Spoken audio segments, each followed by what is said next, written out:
विश्व पूजेला बाबा के चरणवाना। पूरा विश्व पूजेला बाबा के चरणवाना। ओ चरणवाना, ओ चरणवाना, ओ चरणवाना। पूरा विश्व पूजेला बाबा के चरणवाना। पूरा विश्व पूजेला बाबा के चरणवाना।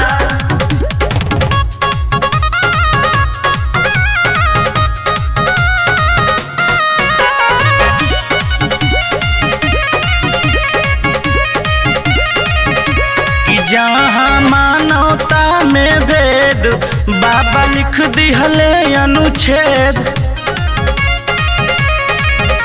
कि जहाँ मानवता में भेद बाबा लिख दिहले अनुच्छेद। पढ़ी पढ़ी लोगवा पूजे बाबा के संविधान माना।